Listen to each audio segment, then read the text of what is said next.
Okay, I'm back again with another review of this book just for the summer. I'm not even joking. Oh my god, this was such a good book, and I loved every second of it. Oh my god. So I'm super psyched to talk about it. But yeah, let's just start off with getting to know the characters. So we have Justin and Emma, right? And Justin, the book starts as this guy, Justin, posting a Reddit post on the Am I the Asshole forum, right? And basically what this post says is that his best friend, who was his roommate, Brad, dropped him on his lease. He broke the lease, right? So he could move in with his new girlfriend, Faith. And Justin was pissed about this because he couldn't afford the rent anymore. So he had to move to a studio apartment in the same apartment complex. But the reason he hated this studio was because the only view he had was of this gigantic billboard outside that said the Toilet King, of this guy plumbing a toilet bowl filled with poop. And yeah, so he was pretty pissed off, So he decided to find the ugliest dog he could find and name it Brad. And everybody's telling him to change the dog's name, Brad, Faith, all of that. But then he starts to go into why Brad kind of left him for this Faith girl. So Justin and Faith, they used to date, right? But it wasn't like that. So Justin says that he has a curse. Did I say Brad and Faith? If I said Brad and Faith, Justin and Faith used to date. But basically, Justin says he has this curse where every girl he dates ends up finding their soulmate right after they break up.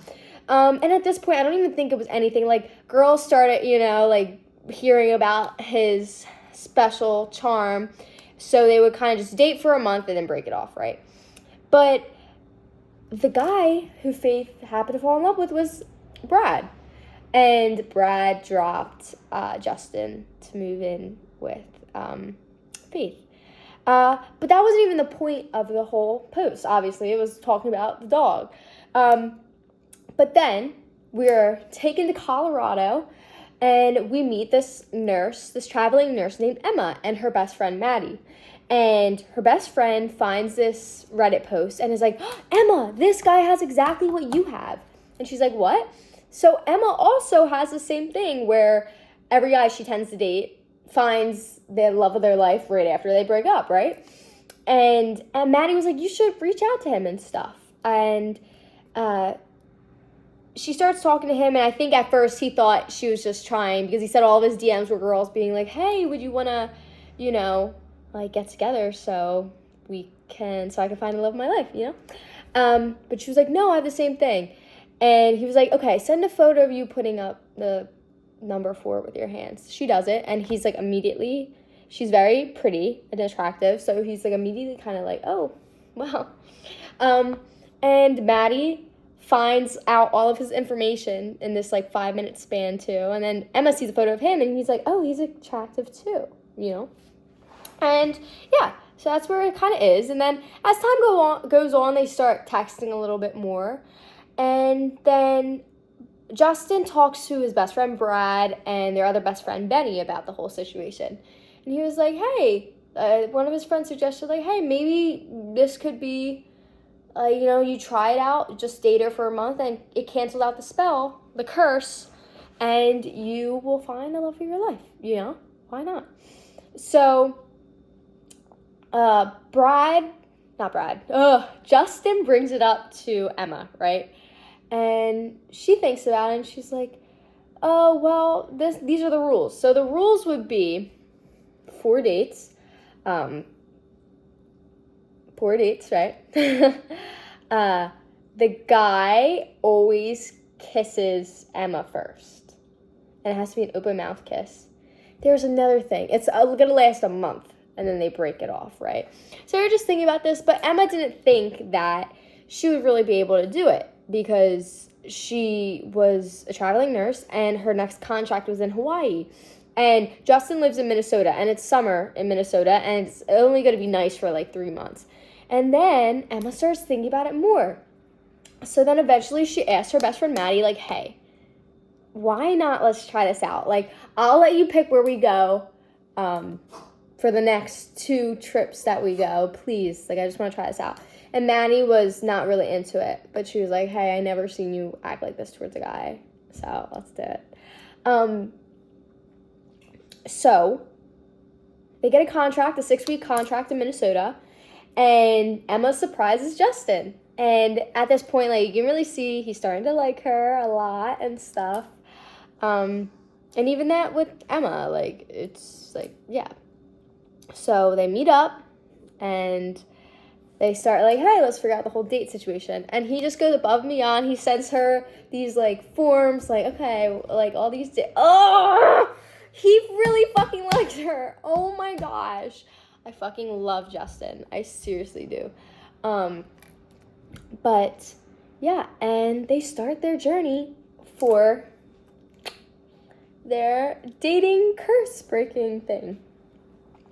Now, Emma and Maddie are working in the med-surg unit for their contract, which is less than ideal because you have to deal with a lot of asshole surgeons when you're in med-surg, right? And they had rented this cabin on this island, on this lake, that belongs to this man who owns this gigantic mansion, right? So they have to use this little, like, it's a pontoon, little boat thing to get from mainland to this little island. And there's no covering, so they're kind of like, oh, fuck. But, you know, like, whatever. And when they get there, too, they meet the maid, Maria. She tells them how to do all this stuff.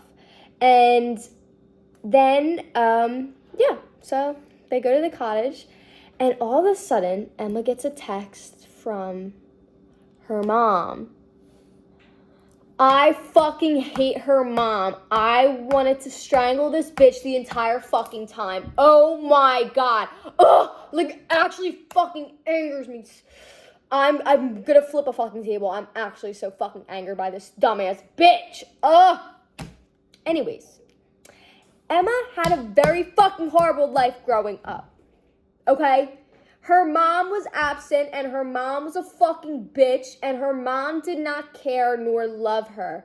And, you know, like, they were always up and moving, too. So, obviously, from a young age, people who are always up and moving or, like, not knowing what's going to happen next, a lot of time build abandonment or stability issues. Not even abandonment, stability issues. Like, it's hard for them to commit. It's hard for them to stay still for a second, you know?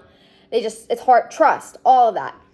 So, growing up, her mom, who was this, like, beautiful woman, she was a catch, right? Would, like, meet these guys, and Emma and Maddie always said it's either she ruined their lives or they ruined her lives, right? She was just a selfish fucking bitch. And, you know, she didn't care about her daughter. And there were times where she didn't even take her daughter. She would leave her daughter at home by herself at 8 years old, and she wouldn't shower, and she didn't have any food to eat. And then eventually she got put in foster care, which the mom didn't fucking care about. But still, like, Emma wants the best for her mom, and she still thinks, like, her mom always wants the best for her. Spoiler alert, she doesn't. It's fucking horrible, but Emma finally learns that at the end, but we'll get to that. So all of a sudden, Amber calls. That's her mom's name. Amber calls, and she's like, and this is the thing, she only calls when she needs something, you know. That's what Amber does. She's a fucking idiot, dumbass bitch. Ugh. I was really hoping she would get, like, beat the fuck up in this book. Oh my god. Anyways, Amber calls, and Maddie knows this, because also Maddie's parents, her 2 moms, right, were Emma's foster moms. And, yeah, so that's how they know each other. But, yeah. And Amber calls, and she's like, oh my god, I found something for you. I need, like, send me your address so I can send it over.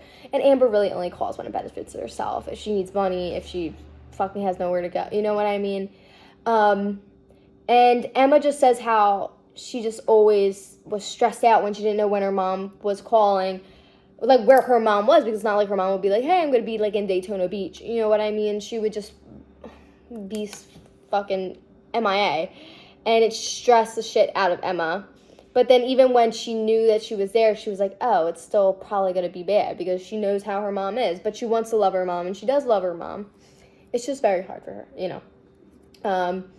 And then this was one of the days where Justin and Emma were going on a date. So Maddie drives the boat with Emma to the mainland, to Neil's property. And there's Justin, and he's like, oh my God, she's so pretty. And I'm like, dude, you're falling in love. Like, this is the person you're supposed to be with. Same with, you know, like, Emma. So they're, like, in love, but they don't know it yet. Or maybe they do. But, like, they didn't say, like, this is the girl I'm supposed to, you know what I mean? But you're like, that's her. Like, that's her. Ugh. Anyways. But, yeah. So they go on this date, right? Everything's dandy. And then all of a sudden, when Emma is getting dropped off at home, she looks up and she sees Neil, the owner. She didn't know what Neil looked like, by the way.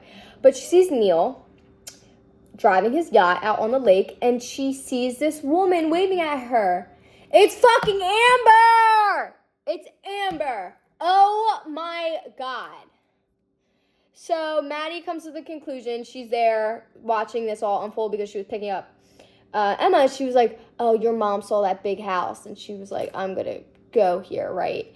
And then the story is that she shows up to Neil's house because all of their stuff has to get delivered to Neil's house because they're on an island, you know, like anything they order, that's their address. So they use Neil's address, right? So Amber comes over and meets Neil, who they have yet to meet, who the girls have yet to meet. But he's the owner of the house, and he, like, falls in love with Amber because that's what she has on people. She has the effect for guys to, like, fall in love with her, right? And, yeah, so they're kind of like, what the fuck? And, yeah, Amber's crazy. I fucking hate her, and she's trying to be, like, all night. She's, oh, God. Something's fucked up with her. I don't know what. And they don't go into it in the book. It's not like she's a fucking bitch. I can't stand her. Anyways. So, this is when Justin finds out about a lot of the stuff her mom did. So, basically, Justin knows stuff. Like, at the time, he was like, who's that? And then, like, later on, she tells him stuff. Going forward, Justin knows what Emma's mom is like. So, yeah. And Maddie told Emma, like, she's gonna have to talk to Neil and be like, tell him the truth about her mom. Because, like, their lives will be ruined, like, living hell if the guy they're renting their cottage from gets hurt by their mom. By her mom, Emma's mom, right? So, yeah, they're trying to think about that. And then it goes to actually what I just said might be after this scene, so I'm just going to go to this scene. Emma and Maddie go to work, and they heard that the chief surgeon at their hospital they're working at is the biggest dick ever. Guess who it is? It's fucking Neil. And when he saw them, he was like, oh my God, Maddie, Emma, hi, how are you guys? Da-da-da. And everyone's shocked. They're like, what? Like, he's the biggest asshole and he's being nice to you guys? So then that's when they say, like, okay, we have to figure out how to tell Neil about Amber. Because if she fucks up, because she will, our lives are going to be living hell. Yeah. Emma tries to tell Neil, but she also doesn't know. He's kind of like, no, I really like her. I think she's great. Da-da. And she just has so much hope. Like, that's the issue. She just has so much hope for her mom and stuff. So, yeah.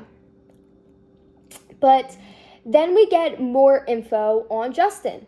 So Justin, sadly, his dad died about 3-4 years earlier. I would say 4 years earlier. And by a drunk driver, right? And then Justin's family was his mom, his dad, Justin, his younger brother, sorry, I thought someone was in my house. Oh my God, that's so scary. Younger brother, Alex, younger sister, Sarah, and younger sister, Chelsea, right? So, horribly, his dad gets hit and killed by a drunk driver. And all of a sudden, he doesn't realize that at the time, but now he does. His mom started taking them all on trips and all this stuff. And in present time, his mom's going to jail for embezzlement for the nonprofit she works for. And so he's taking guardianship over all of his siblings. And, he's really mad at his mom because, he's 28, he wants to live his life, and now all of a sudden he's getting thrown a whole family to take care of. It's not even that. I think he's just more so mad at his mom. Like, what the fuck? And he's kind of mad. He's mad at the world, It was sad. Yeah. And, so they start really getting close, Emma and Justin. And this is when more of the stuff also starts coming up, where it's kind of like they really like each other, but Emma doesn't feel like it's possible with their lifestyles, and just other underlying issues are coming up of just her fear of commitment and all that stuff. So at one point, this is around their third date, they go on a date, right? And at this point, what was it? This is what she doesn't do. Emma met his mom by accident because she was drunk right before she was going to jail. Her best friend Lee, who was also Brad's mom, I forgot to mention that. Best friend Lee and Justin's mom decide to go out and they get drunk and all this stuff. So she meets the mom, which is not what she normally does. She never meets the family, right? And I think before that too, she met the kids by chance, and she starts to really like them. They start to really like her. But yeah, one day Justin comes with Chelsea to the ER to drop off lunches to Maddie and Emma. And Emma loves it. And after he leaves, all the nurses are like, oh my God, you gotta hit that guy. Like, he's so hot. Like, don't let him go away. And even Maddie's like, yeah. And then Emma starts thinking, like, hey, like, what if we did this, like, had casual sex? Which I'm not a fan of. Ugh. Yeah. So they go on a date, their third date, right? And when Justin is dropping her off at Neil's house, they start kissing, and shit's getting hot for them, not like it, yeah. And she feels like his boner and stuff, and she's like, oh my God, like, I'm gonna ask him. So in the middle of kissing, she's like, do you want to have casual sex? And he pushes back because he fucking loves her. He doesn't want that. He loves her. He wants to love her. Oh my gosh. And he's hurt. I'm like, yeah. Fucking, yeah. I get it.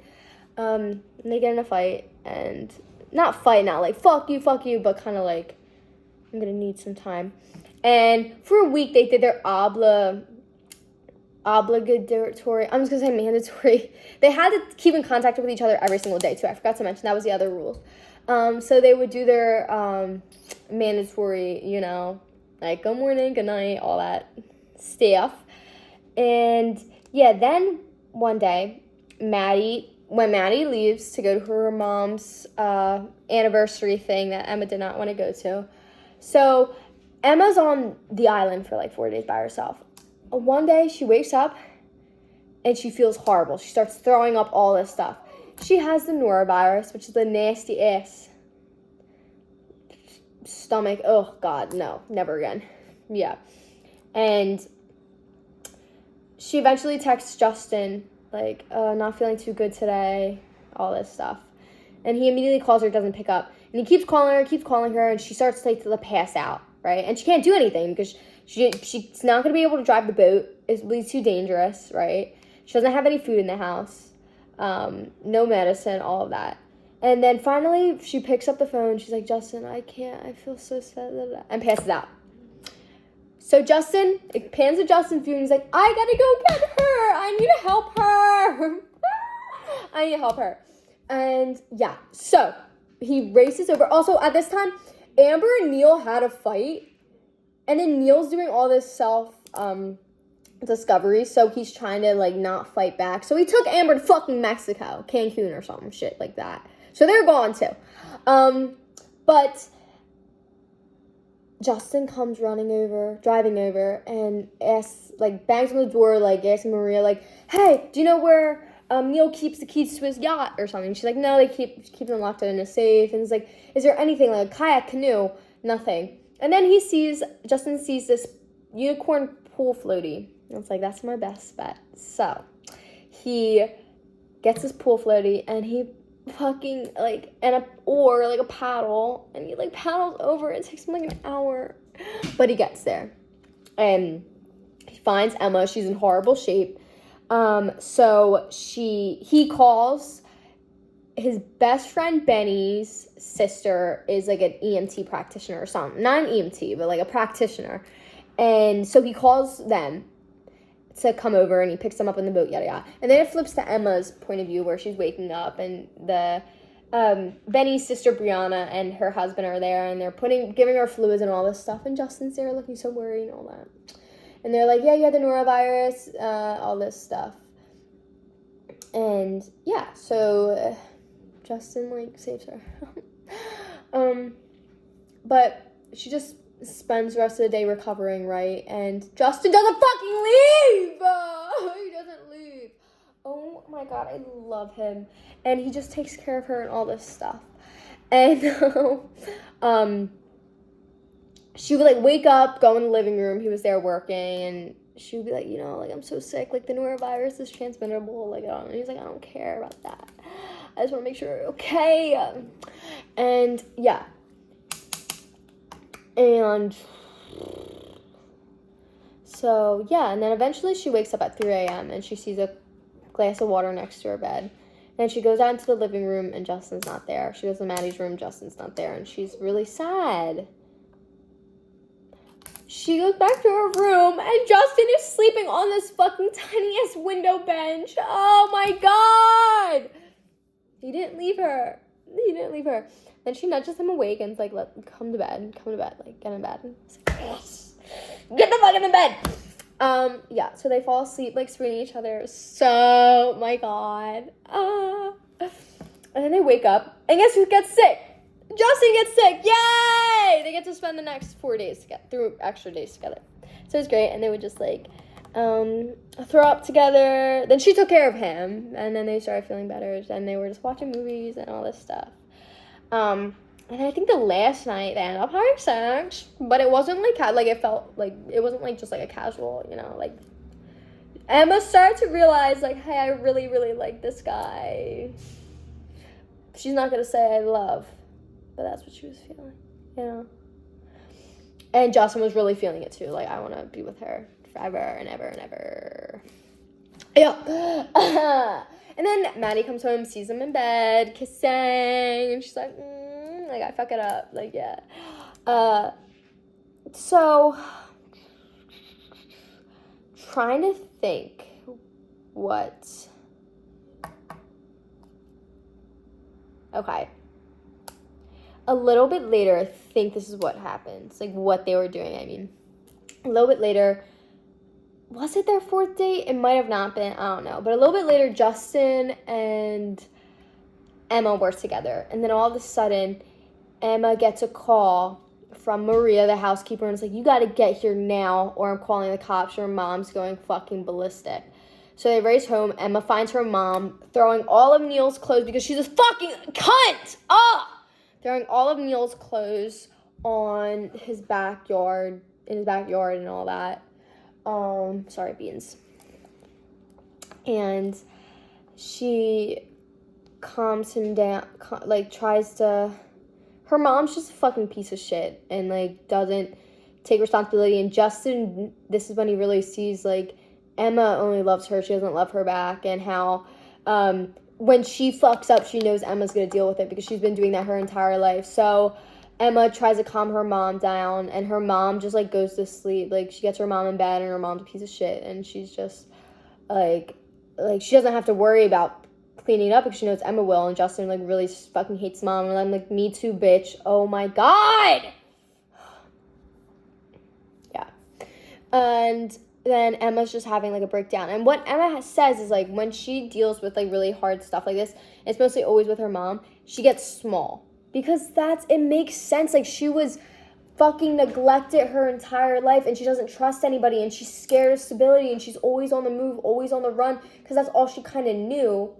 And she's not bad like her mom, by the way. It's just she picked up those characteristics of just like always moving and stuff and never setting roots, never having a stable, place where you can't run out of, you know what I mean?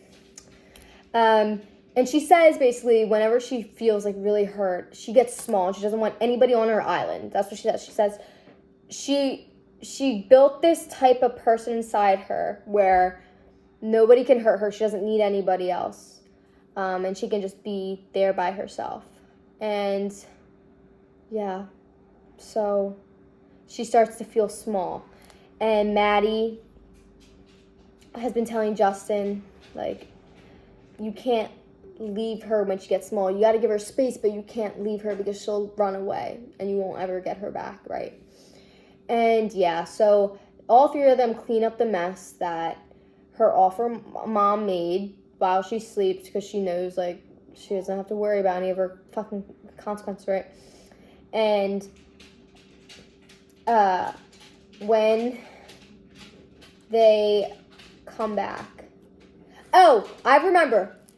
At this point, Emma and Maddie decide to extend their contract, right, to another 6 weeks. That's why Justin and Emma were together, because at this point, Emma has been sleeping over Justin's house for the last, like, week and a half. And she's been loving it. All the kids love her, seeing all of them and stuff. And they don't live at the cottage anymore. They used actually Justin's studio rental. I forgot to say this. When he moved into his mom's house, but he couldn't break the lease on his studio, so he still had it for like another 3 months. So they just moved into there, right? But after cleaning up all of Amber's fucking mess, Emma's like, I just kind of want to be alone or something.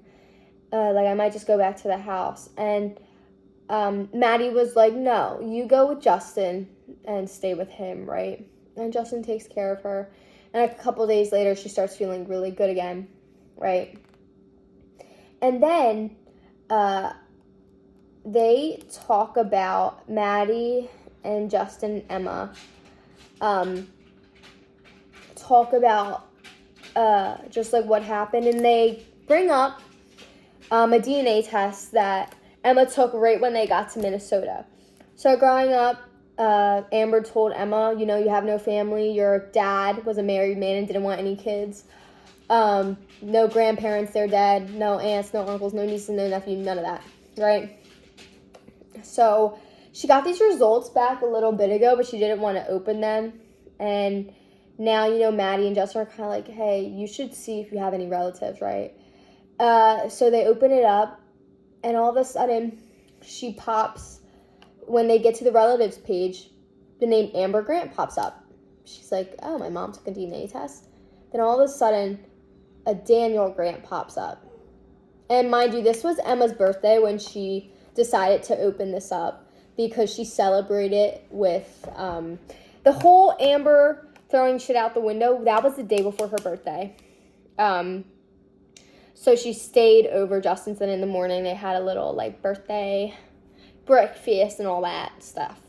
But yeah, so now she's looking at this portal, and she sees the name Daniel Grant pop up.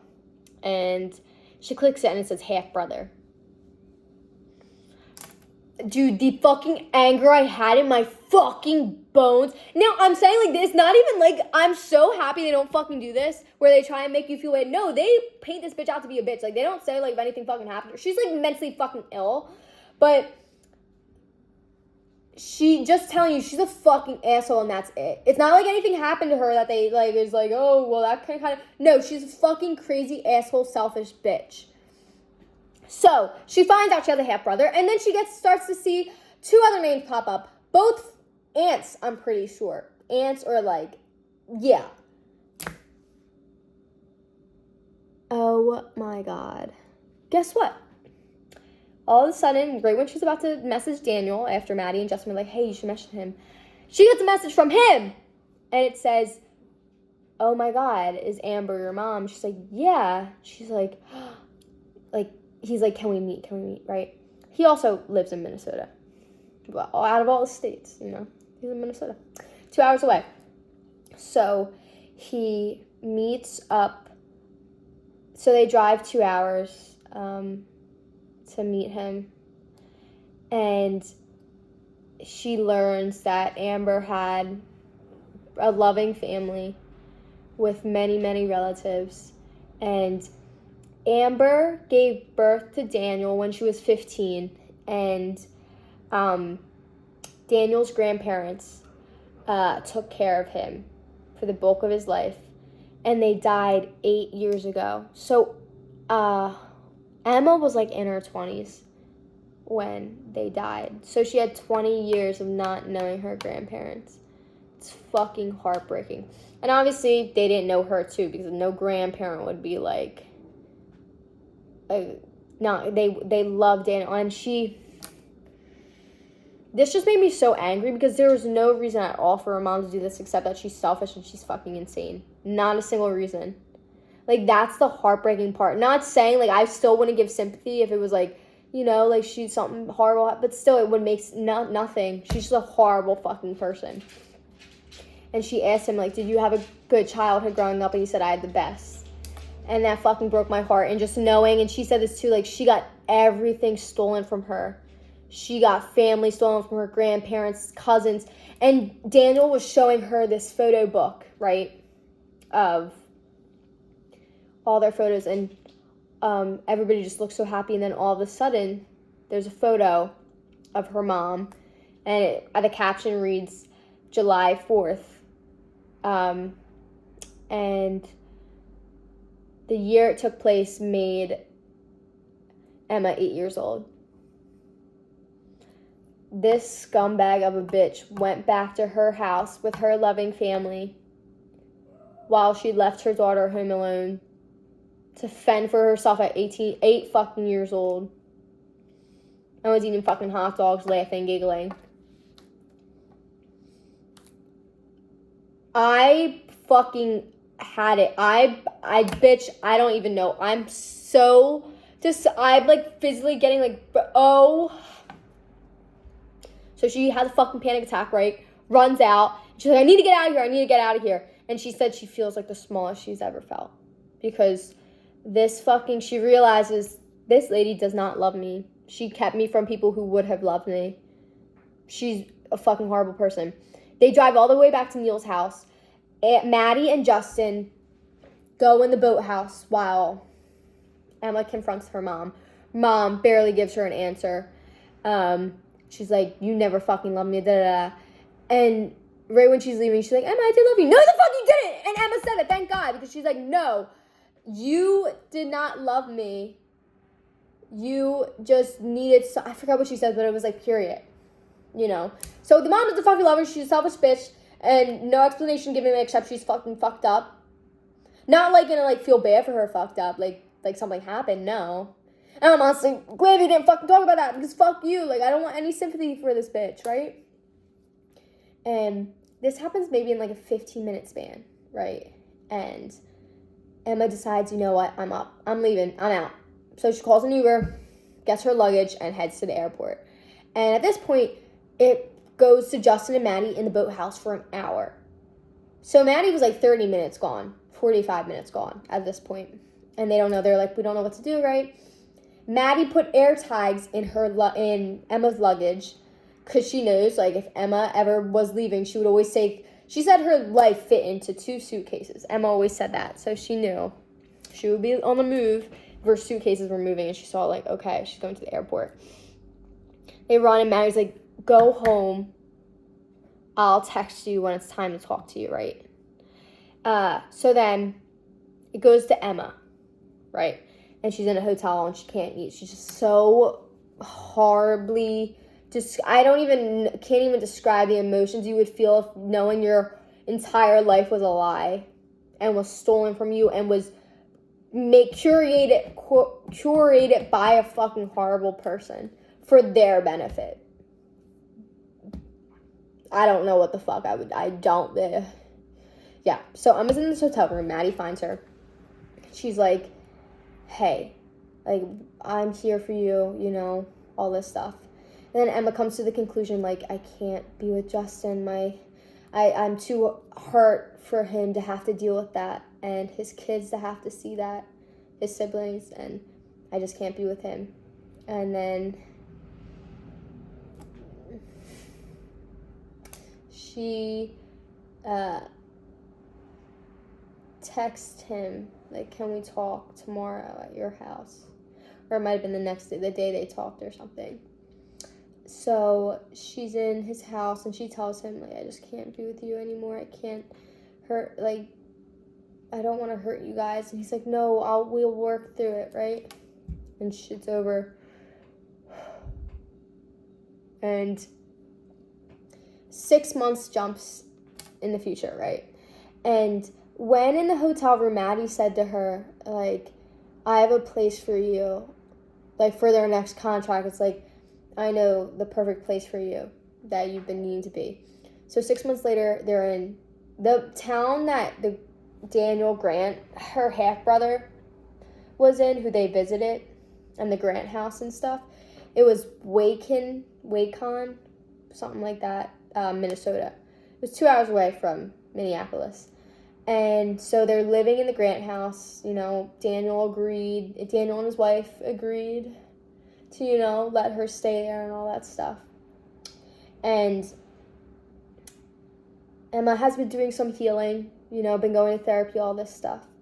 And she just is always thinking about Justin, and she's realizing, like, okay, I'm better and I want to be with him. You know, I've always wanted to be with him, but now I feel like I actually can be because I'm filling the cracks that are inside myself and I'm getting the help that I need.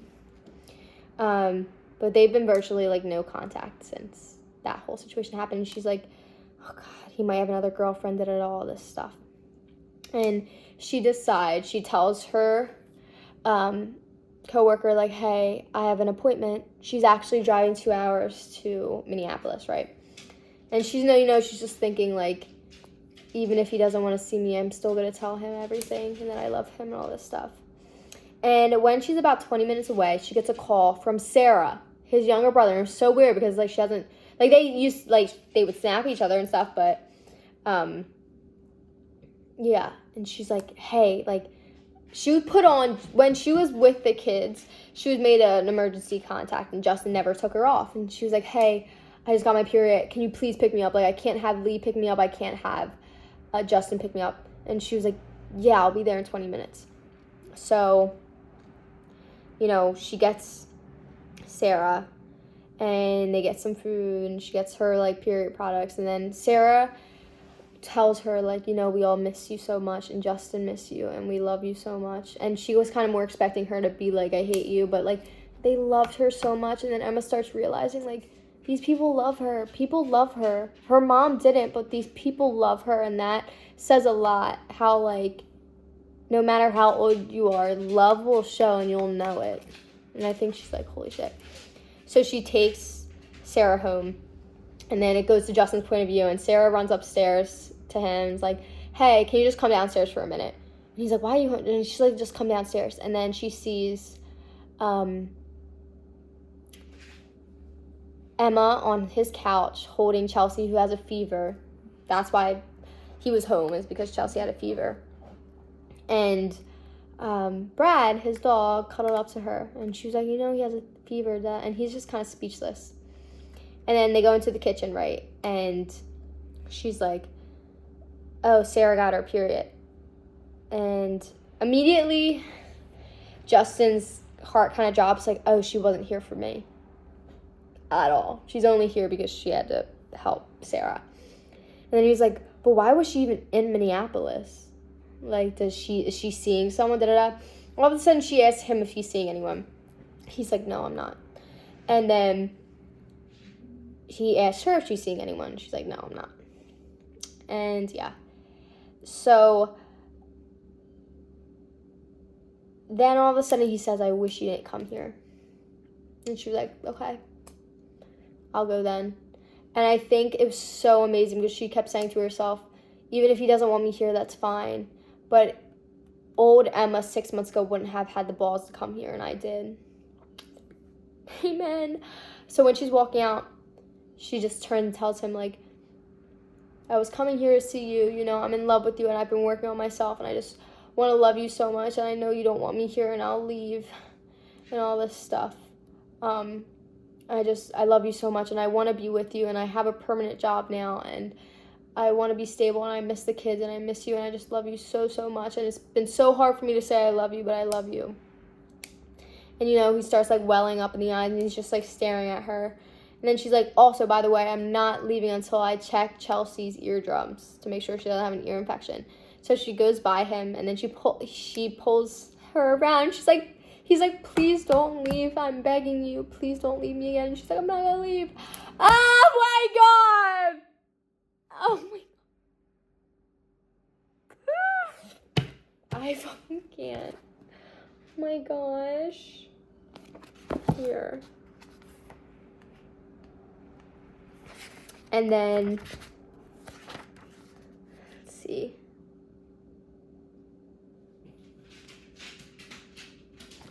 Yeah.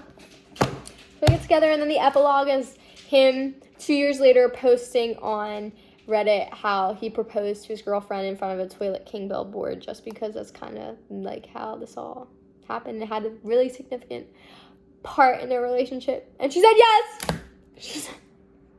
And we find out his mom's getting out of jail early, and now they can start their life together, just them two, and yeah.